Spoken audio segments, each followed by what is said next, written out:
Welcome to SSG law academy. हम कर रहे हैं डोमेस्टिक वायलेंस एक्ट और डोमेस्टिक वायलेंस एक्ट की एक वीडियो ऑलरेडी अपलोड हो चुकी है। आज उसी सीरीज में चैप्टर नंबर 2 करने वाले हैं, जिसके अंदर है सेक्शन नंबर 3। बहुत इंपॉर्टेंट है, डोमेस्टिक वायलेंस की डेफिनेशन दी हुई है, जो कि हर एक एग्जाम में कहीं ना कहीं डायरेक्टली इनडायरेक्टली पूछ ही लेते हैं। तो ये बहुत इंपॉर्टेंट सेक्शन है जो हम चैप्टर नंबर 2 में करेंगे। चैप्टर नंबर 2 बात करती है डोमेस्टिक वायलेंस की। डोमेस्टिक वायलेंस बेसिकली होता क्या है? डोमेस्टिक वायलेंस, जैसे कि नाम से ही आ रहा है, डोमेस्टिक हमने पहले बता ही दिया, जो किसी हाउस होल्ड में उसके साथ रहते हैं। डेफिनेशन क्लोज में इसको बहुत अच्छे से एक्सप्लेन किया गया है और आगे हम चलते हैं। For the purpose of this act, any act, omission, commission और conduct of a respondent shall continue domestic violence in a case. तो क्या क्या चीज है?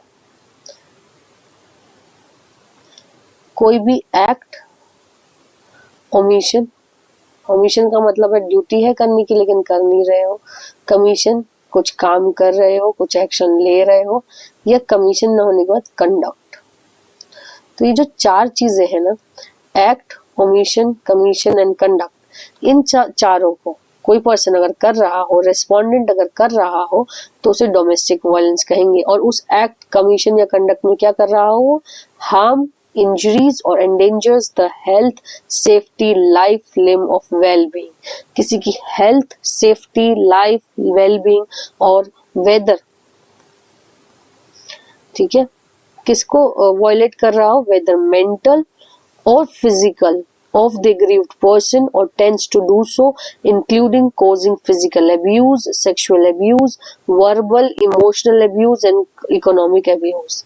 So basically क्या कर रहा हो कि हार्म और इंजरी कोज कर रहा हो, एंडेंजर कर रहा हो किसी की लाइफ सेफ्टी के लिए, वेलबींग के लिए, उसे फिजिकली, सेक्सुअली, इमोशनली अब्यूज कर रहा हो, तो वो क्या हो जाएगा? वो डोमेस्टिक वायलेंस हो जाएगा। दूसरा, harasses, harms, injuries, endangers the aggrieved person with the view to coerce, coerce का मतलब होता है डराना, टेरर क्रिएट करना, टू हर और एनी पर्सन, टू हर और एनी पर्सन, उसको खुद के नुकसान के लिए या एनी अदर पर्सन जो उससे रिलेट करता हो, ताकि वो उसको दे सके। क्या? अनलॉफुल डिमांड ऑफ डाउरी, जो वो अनलॉफुल डिमांड कर रहा है रेस्पोंडेंट, वो दे सके, या अदर वैल्यूएबल सिक्योरिटी। ठीक है। सी बात करता है इफेक्ट ऑफ थ्रेडिंग, डराना एग्रीव्ड पर्सन को और any person relating to her by any conduct. अब यहाँ कंडक्ट की बात आ गई, क्योंकि हमेशा मोस्टली क्या होता है? एक्ट एंड ओमिशन होता है, बट यहाँ पे जो थर्ड बात की गई है वो कंडक्ट की भी बात की है ना। तो वो क्या है कि वो अपने एग्रीव्ड पर्सन को डरा रहा है, क्या करने के लिए? जो इन दोनों में दी गई है, ठीक है, कि वो हार्म कर देगा या मेंटल टॉर्चर कर देगा, फिजिकल अब्यूज कर देगा या वर्बल इमोशनल अब्यूज कर देगा किसी पर्सन से जिसको वो रिलेट करती हो, अपने कंडक्ट से ऐसे शो कर रहा है, तो वो भी डोमेस्टिक वायलेंस हो जाएगा। और डी है अदरवाइज इंजरीज, कोई और injuries cause harms whether physical, mental to the aggrieved person, या किसी और तरीके से फिजिकल और मेंटल जो है उसको हार्म पहुंचा रहा है।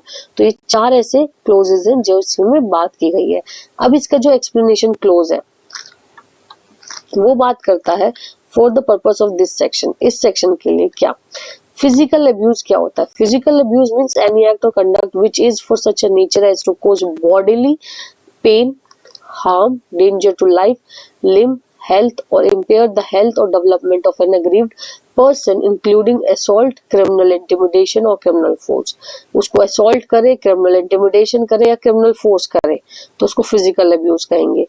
बी बात करता है सेक्सुअल अब्यूज। सेक्सुअल अब्यूज कोई भी जो कंडक्ट हो सेक्सुअल नेचर से, जैसे अब्यूजेस, ह्यूमिलिटेट्स, डिग्रेड्स और otherwise violets the dignity of a woman.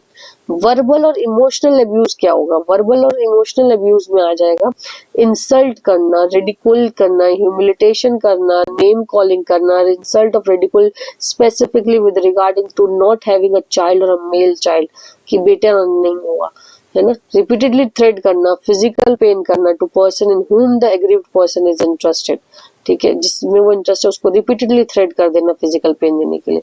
तो ये भी वर्बल और इमोशनल अब्यूज की कैटेगरी में आएगा। 4 पॉइंट बात करता है इसका इकोनॉमिक अब्यूज की। इकोनॉमिक अब्यूज होता क्या है?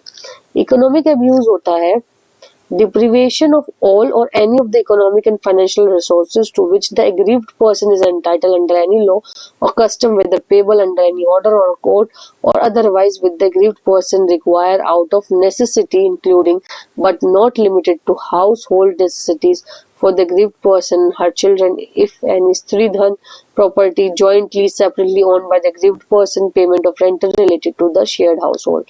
So basically जिसे स्त्रीधन ले लिया उसका, या किसी हाउस होल्ड इफेक्ट के लिए जो एलिनेशन मिला है, मूवेबल प्रॉपर्टी उसका मिला है, उसको ले लेना, ठीक है। प्रोहिबिटेड कर देना या रिस्ट्रिक्ट कर देना continuous access of the resources और facilities which the aggrieved person is entitled to use और enjoy by virtue of domestic relationship include access to the share household, उसको रोक देना कि नहीं तुम ये नहीं करोगी।